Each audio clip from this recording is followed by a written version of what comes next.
الحمد لله رب العالمين، والصلاة والسلام على سيد الأنبياء والمرسلين وعلى آله وصحبه أجمعين. أما بعد، أعوذ بالله من الشيطان الرجيم. بسم الله الرحمن الرحيم. إنما يعمر مساجد الله من آمن بالله واليوم الآخر إلى آخر الآية. وقال النبي صلى الله عليه وسلم: من بنى مسجدا لله تعالى بنى الله له بيتا في الجنة، أو كما قال عليه الصلاة والسلام. معزز حضرات علماء کرام، دانشوران قوم و ملت اسلامیہ کے غیور نوجوانوں، دینی اور ایمانی بھائی، آج کا یہ اجلاس ٹی سی کمپاؤنڈ مسجد کی توسیع کے تعلق سے منعقد ہوا ہے. ہمارے اکابر علماء کے خطابات آپ سماعت فرمائیں گے. میں چند باتیں آپ کے سامنے عرض کروں گا. مساجد کی توسیع اور مسجد کی بنا کے تعلق سے جب باتیں ہوتی ہیں تو سماج میں کئی طرح کی نئی نئی باتیں بھی پیش آتی ہیں. ظاہر بات ہے، جب اس مسجد کی توسیع کے تعلق سے مشورے ہوئے ہوں گے تو یہاں پر بھی یہ بات سامنے آئی کہ اس مسجد کو اثر نو بنانے کی ضرورت کیا ہے. کچھ پرانی یادیں بھی وابستہ ہیں، ایسی کوئی ضرورت بھی نہیں ہے، ابھی کام بھی چل رہا ہے اور فضول پیسے، مزید پیسے لگانے کی ضرورت کیا ہے. دراصل یہ سوال کوئی نیا نہیں ہے. عہد رسالت میں رسول اکرم صلی اللہ علیہ وسلم نے مسجد نبوی کی جو تعمیر فرمائی تھی وہ دو موقع سے توسیع ہوئی.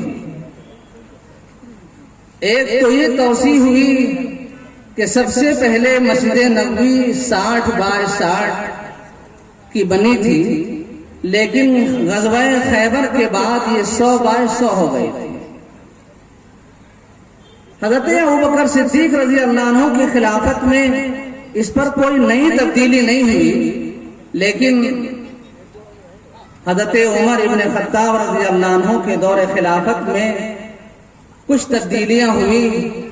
لیکن دراصل تبدیلی تو ہوئی سن 30 ہجری میں جب حضرت عثمان غنی رضی اللہ عنہ کی خلافت کا دور آیا.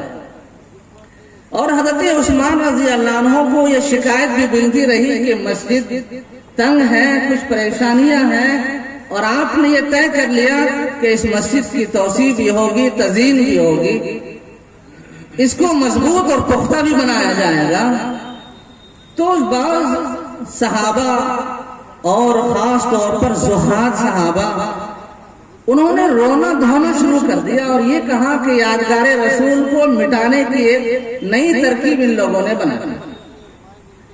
وہ یہ چاہتے تھے کہ جو رسول اکرم صلی اللہ علیہ وسلم کے عہد میں مسجد جیسی تھی، اور آپ کو معلوم ہونا چاہیے کہ مسجد کھجور کی تنے، انہیں شاخوں سے اس کو گھیر کر کے، اور بس عریش کا عریش موسیٰ، ایک چھپر نما وہ مسجد تھی.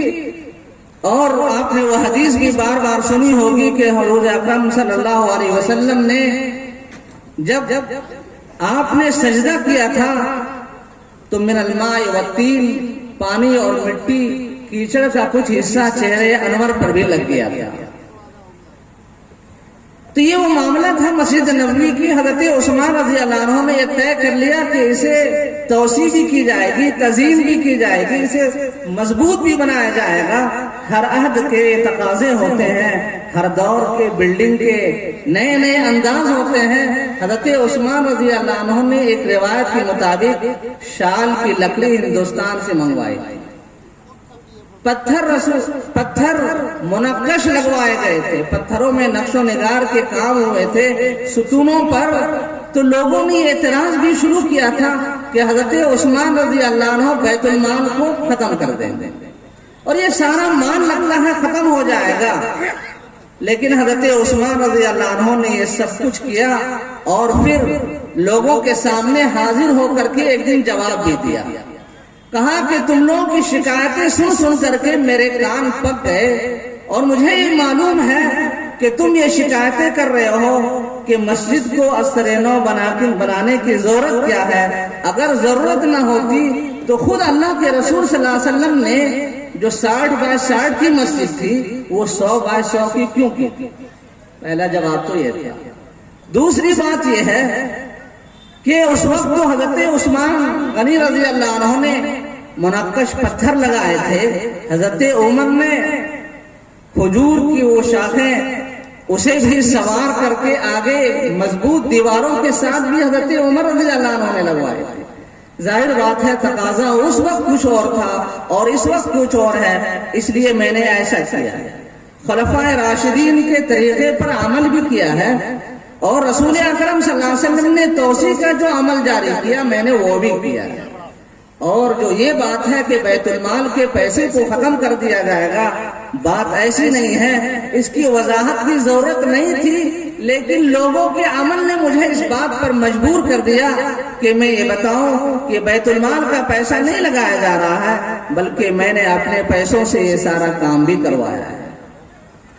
تو مساجد کے تعلق سے اسی لیے فقہا نے لکھا ہے کہ جس دور میں مسجدوں کے قرب و جوار میں پختہ مکانات بننے لگ جائے اور اس میں تزئین کاری ہو جائے تو مسجد کا معیار اتنا کمزور نہیں ہونے چاہیے کہ وہاں اپنے آپ کو خفت محسوس ہونے لگے. ہاں یہ ضرور ہے کہ بیجا اسرافات سے پرہیز ضرور کیا جائے گا، لیکن اس سے کوئی سمجھوتا کرنے کی کوئی ضرورت نہیں ہے کہ مسجد کو پختہ نہ بنایا جائے، جو ضروری کام ہے اسے نہ کرایا جائے. اور انسانوں کے تقاضے کو ایک انسان جو اپنے گھروں میں جس انداز سے رہن سہن ہے، جیتا اور جاگتا ہے، مساجد میں آ کر کے اسے کوفت محسوس ہونے لگے اور اسے پریشانیاں لاحق ہونے لگے، تو ایسی بات نہیں ہونی چاہیے. اسی لیے مساجد میں موقع بموقع ایسی تبدیلیاں بھی ناگزیر ہے اور ایسے موقع پر اس کی تزئین کاری کی بھی ضرورت پڑتی ہے، پختہ کاری کی بھی ضرورت پڑتی ہے، مضبوط لائحہ عمل کے ساتھ مضبوط دیواروں کو بھی کھڑی بھی کرنی پڑتی ہے. اسی لیے اس کی ضرورت بھی ہے. اور اللہ کے رسول صلی اللہ علیہ وسلم نے جو فرمایا کہ جو اللہ کے لیے مسجد بنائے گا اس کے لیے جنت میں بعض روایت میں آتا ہے اس کے مماثل اس کا گھر بنایا جائے.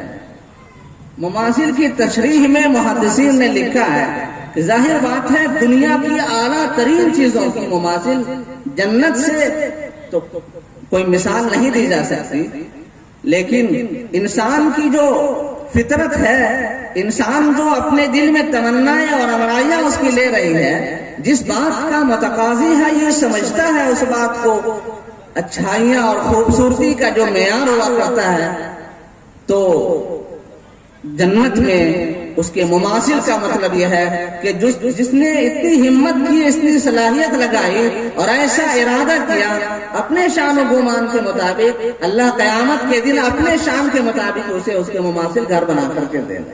یہ مطلب ہوتا ہے بن اللہ لہ بیتا فی الجنہ.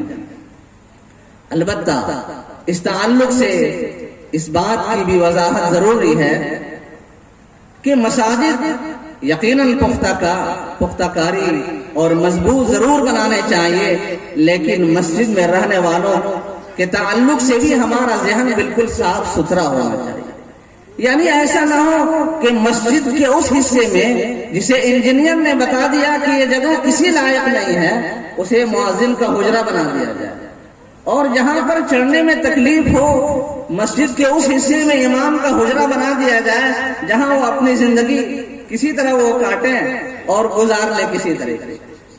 یہ کسی طریقے پر ایمان اور عمل سے میل نہیں کھاتا ہے کہ انسان مسجد میں وقت گزارنے والے اور اس مسجد کو جو آباد رکھنے والے ہیں، سردیوں میں، گرمیوں میں، برسات میں، جاڑے میں اور کن کن مراحل میں جب لوگ اپنے بستروں سے الگ ہونا پسند نہیں کرتے ہیں تو اسی مسجد کے مؤذن کی طرف سے صدائے اللہ اکبر آپ کے کانوں تک پہنچتی ہے۔ وہی امام ہی ہوتا ہے جو اس موسم میں بھی اپنے مصلی پر کھڑا ہو کر کے نماز دوگانہ ادا کرتا ہے، اور ہم اپنے گھروں میں سوئے رہتے ہیں۔ ہم تو یہ سمجھتے ہیں کہ نماز پڑھانے کی ذمہ داری تو امام صاحب کی ہے، ہم تو حضرت صاحب ہیں، ہم جائیں نہ جائیں دونوں کام چل سکتا ہے، لیکن ایک امام ایسا کبھی نہیں سوچتا، اور ہم یہ سمجھتے ہیں کہ امام اور مؤذن کے لیے بس یوں ہی چھوڑ دیا جائے، کہیں بس گزر اوقات کے لیے اسے نظر انداز کرنا، یہ ایمان کی منافی کی بات ہے۔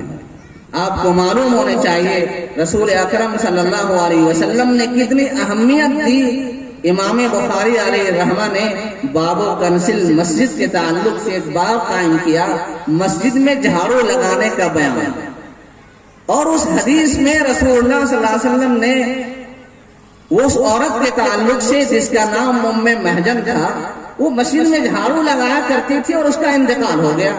واقعہ بہت تفصیل ہے۔ رسول اللہ صلی اللہ علیہ وسلم نے پوچھا کہ وہ خاتون نظر نہیں آ رہی ہے، تو صحابہ نے کہا کہ اس کا تو انتقال ہو گیا، آپ راحت کے تقاضے کے پیش نظر آپ کو خبر دینا مناسب نہیں سمجھا گیا، اسی لیے ہم لوگوں نے تدفین بھی کر دی۔ رسول اکرم صلی اللہ علیہ وسلم کو یہ بات انتہائی ناگوار گزری، اور آپ نے ناراضگی کا اظہار فرمایا، اور آپ نے آگے یہ کہا کہ مجھے اس کی قبر کی جگہ بتاؤ، پتہ بتاؤ۔ چنان صحابہ نے ان کی قبر کا پتہ بتایا، آپ نے وہاں نماز جنازہ پڑھی یا دعا کی۔ آپ اندازہ لگائیں کہ ایک معمولی خادمہ کے تعلق سے جسے صحابہ نے معمولی بات سمجھی، اللہ کے رسول صلی اللہ علیہ وسلم نے اتنی اہمیت دی، اسے تلاش کیا، اس کی قبر تک آپ پہنچے، اور آپ نے وہ عمل کیا جو تاریخ انسانیت کے لیے، پوری انسانیت کے لیے درس عبرت ہے، کہ مسجد کا ایک معمولی خادمہ بھی ایک حیثیت، ایک مقام رکھتی ہے۔ اسی لیے ہم سبوں کو اس بات کا خیال رکھنا چاہیے کہ مسجد تو یقیناً پختہ ہو، انتہائی خوبصورت ہو، بہت مضبوط ہو، بہت آرام دہ ہو، لیکن وہاں کے رہنے والے گھٹ گھٹ کر کے جئیں، اور یہ کیفیت سے دو چار نہ ہو جائیں کہ بغیر وضو سے وہ نماز پڑھاتے رہے اور آپ بھی فارغ ہوتے رہے۔ جب امام اس کیفیت سے دو چار ہو جاتا ہے تو کہتا ہے کہ جب مقتدیوں کا یہ حال ہے تو ہم بھی بغیر وضو کے نماز پڑھ لیں، جیسے مقتدی ویسے امام، اللہ کے ہاں وہ بھی جواب دہ ہوں گے، ہم بھی جواب دہ ہوں گے۔ تو ایسی نوبت نہیں آنی چاہیے، اس لیے دونوں باتوں کا خیال رکھنا چاہیے۔ اللہ تعالی ہم سب کو عمل کی توفیق عطا فرمائے۔ وآخر دعوانا ان الحمدللہ۔